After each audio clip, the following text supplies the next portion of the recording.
welcome to The Edge. I have Nola Theis, who is a very interesting individual who's been working on human trafficking, a very controversial situation and subject. Nola, I'd like you to introduce yourself to the audience. Well, I'm Nola Theis. I'm the Executive Director of Human Trafficking Awareness Partnerships, and our mission is to educate and bring this issue of human trafficking to the forefront of public consciousness. Its neighbors and citizens, as well as law enforcement and service providers, the professionals who will be the ones to recognize slavery in our society and do something about it, take care of the victims, prosecute the traffickers. Nola, do you want to give your little resume on yourself, your little background? And yeah. Tell me mention a little bit about your Bill Clinton experience. With the award. Oh, the award. Okay, good. That was a little frightening thought. Well, I wasn't thinking of Monica. I have done a lot of different things in my life, including having been a teacher and a businesswoman, and then I moved to Sanibel about 14 years ago, and in a relatively short time got elected to city council and then became the mayor. You were the mayor of Sanibel? I was the mayor of Sanibel. And I realized, for 2 years. 2 years. I realized at the time that elected officials don't know very much about how to run government, so I went back and got a master's degree in public administration. And through a women's organization, an international women's organization, I learned about human trafficking, became interested in it, and helped form a task force in Lee County, a human trafficking task force, which has been funded by the Department of Justice. I was a leader of it, and I'm currently the coordinator through Florida Gulf Coast University. So I do a lot of work in Southwest Florida on bringing this issue bringing it out front, and also helping communities organize themselves, as we did in Lee County, to fight this crime, because it really does take collaboration among citizen groups and communities. What is this award that you received? The recognition I received is called the Purpose Prize, and it's what's that about? It's an award that's given to people who, in their retirement, though I never noticed that I retired, but I'm of the age of retirement, decide to do something with the skills they've acquired in their life and become, in a sense, social entrepreneurs. And so there were 50 people recognized nationally by the Civic Ventures Foundation as fellows, and then 15 people who were recognized and received monetary awards. And it allowed me to go to California for a few days in December to meet all of these interesting people and a lot of leaders from the past and the present to learn about how we can be more effective in what we're doing.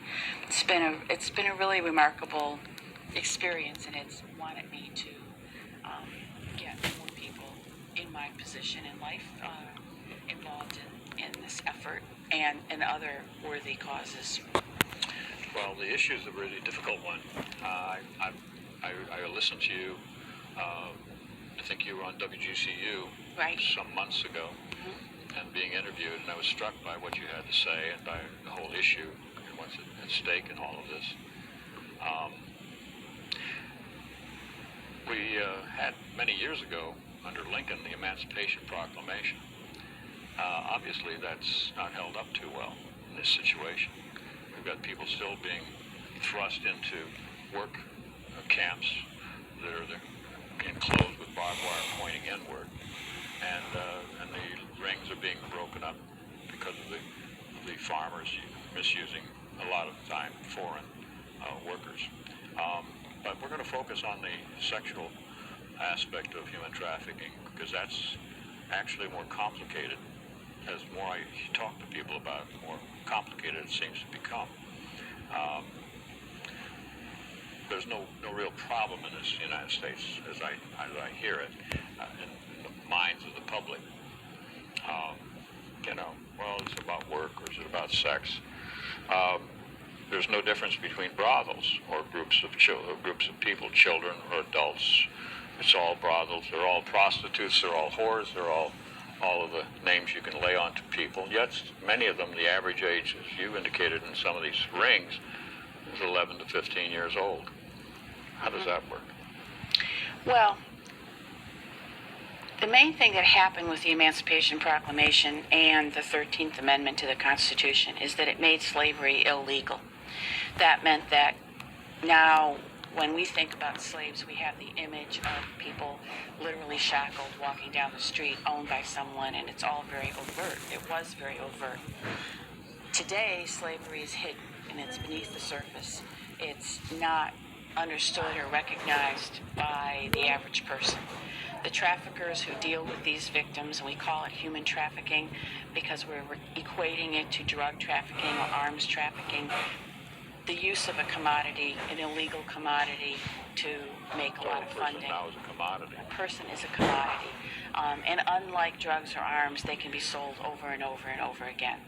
Well, we all know these prostitutes all enjoy what they're doing. Well, that is one of those myths. The Trafficking Victims Protection Act, which was passed in 2000, clearly states that any person under the age of 18 who's involved in commercial sex is a victim of human trafficking. It's unlikely. Isn't that also rape? Yes, it is. Absolutely. And that's really the irony about this. If a child becomes involved in prostitution for whatever reason, and involuntarily, but the law says that there's no such thing as voluntarily becoming a prostitute. One can become prostituted through a number of forces, and really there are three ways that happens. One is force. Somebody literally threatens their life if they don't do what they're told to do. One is fraud. They're tricked by a person, it can be a man or a woman, into believing that they're taking some other job or that the person loves them and cares for them. And so they have to do what they tell them to do. And it's a gradual process, and they end up becoming involved in prostitution. I never referred to them as prostitutes because that implies that what they do is who they are. Isn't that true? You are what you do. Becoming prostituted means that coerced. You have been coerced, and coercion doesn't have to be physical coercion. It can be psychological coercion. If you are a child in Florida and you have been tricked by some older guy in a mall into believing that he's your boyfriend, that he loves you, that your situation at home is untenable, and you've run away with him at the age of 12, you can, at that point, be slowly enticed into doing things like waitressing at a sex club, and then dancing at a sex club, and then becoming prostituted, because the man says, you're my girl, you have to do what I want you to do. Boyfriending or befriending through boyfriending to compromise to servitude. Absolutely. And once servitude, for the audience that doesn't know servitude, is you pay for your existence, essentially. Right. Now, how does that work? Well, let's go through those three things. The force part could be simply that you are kidnapped, and there have been stories of girls who are literally kidnapped out of their driveway. Another girl from their class that they're friends with has been tricked by some man, and he will say, let's go over there. She has already been forced into doing things she doesn't want to do. They go over to their friend's house. They arrange to meet the friend in the driveway. They say, come on, get in the back seat. We're going to go to a party. She gets in the back seat, and that's the last the mother sees of her. She's a milk carton kid. She's a milk carton kid. That's one way. Another way is through fraud. And we had a case in Florida recently where a young girl was befriended by another girl, the new girl in high school. And after a while, the girl kept saying, come to my house for a sleepover. My father has a business cleaning condos, and sleepover Friday night, Saturday. There it is, Augie and the Edge, and Michelle Obama.